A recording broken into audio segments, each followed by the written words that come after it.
and welcome to the Top 5 Commandments. I'm Jillian Ziska, Certified Wedding Planner and Celebration Diva of Celebrations by Jillian. And I'm Jenny Edwards, Photography Rock Star of Guided by Imagination.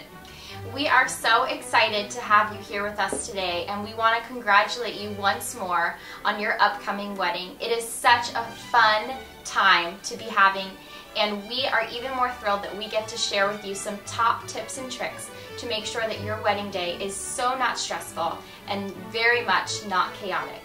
So, with that said, Jenny, would you like to read me number 1?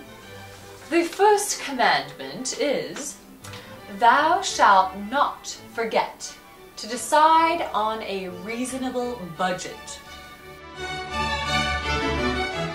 Ooh, budget, that awful word that everybody goes, how much can we spend? Weddings are expensive. I will not lie to you. I believe the average wedding these days is about $24,000. But that's okay. That's not to say that you have to be that average bride or groom. You could do it for way less or you could do it for way more, but it's important that you decide how much can we honestly afford. So sit down with your fiance, ask how much you're willing to contribute as a couple, and then go and ask your parents. Weddings these days are split amongst 3. So a lot of times mom and dad from both sides are contributing, as well as the bride and groom. Budgets can be a very complicated situation, but if you consider all of the different vendors that have to go into that lump sum and really make sure that you stick to that budget as you go and sign contracts, you'll be golden. Just remember that it's very, very easy to get off on tangents, so make sure that you're always using your budget as a checkpoint. Commandment 2. Thou shalt choose a geographical location that best accommodates both bride and groom's guests. Geographical location is also something that's very interesting. Nowadays, we have so many brides and grooms going off to tropical locations and throwing this amazing wedding weekend for them and their guests. But there's also still brides and grooms who stick to their backyard or stick to their hometown. This is a question that you have to ask you and your groom or you and your bride and say, hey, do we want to stick at home or do we want to go elsewhere? Am I from one coast and you're from another coast and maybe we meet halfway? Decide on what will be best for not only you as a couple but also for your guests. And feel free to travel to the islands. What a fun weekend, what a unique way to share in that wedding bliss and then move on to a honeymoon. So decide city and state, that's second. That's really important, and that'll help you too to decide if you're able to stick within your budget. Commandment 3. Thou shalt choose a date that allows enough time to save enough money and accommodates your favorite time of the year.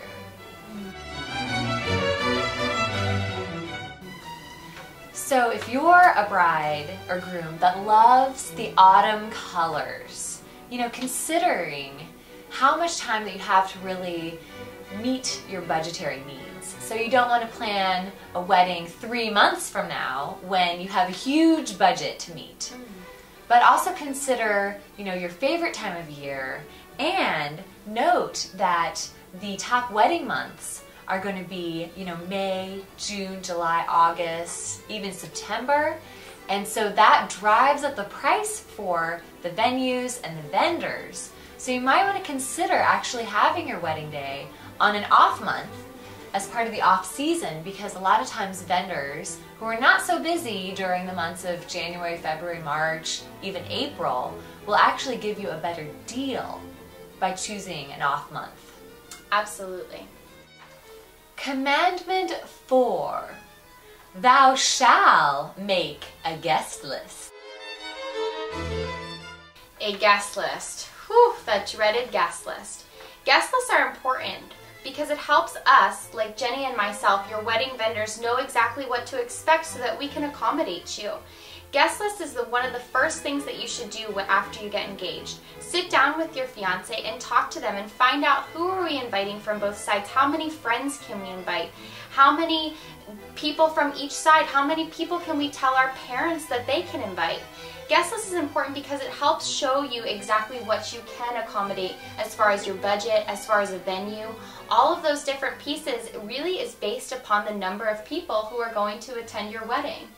Remember, you don't have to invite somebody if you haven't talked to them within the past year. There's no sense in inviting people just because you feel the need. Invite the people who are most special to you, who you know you'll be super, super upset if they're not there. And after that, there's really nothing else that you can be faulted for. So be with the people on your day who you really want to be with, and just enjoy. Cool. Yeah. Do you want to do that little last part thing? Be with the people. Yeah, I didn't like that at all. Okay. Invite the people who are most important to you, and at the end of the day, you'll be super happy with the way your wedding turned out. Commandment 5. Thou shalt not forget a theme.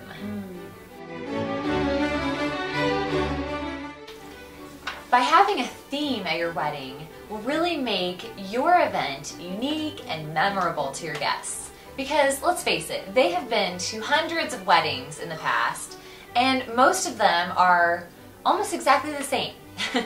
But by choosing maybe a word or phrase, or even a color or style that would really fit the personalities of you and your fiance, you can really get creative, think outside the box, and have fun with your wedding planning. Absolutely. Theme is super important and helps make your wedding unique. So stay tuned, because Jenny and I have some amazing tips and tricks for how to make your wedding above and beyond different than any you've ever been to. Yes, in fact, we will be doing a special webinar just for you. So thank you for enjoying this spot of tea with us. Cheers. Cheers.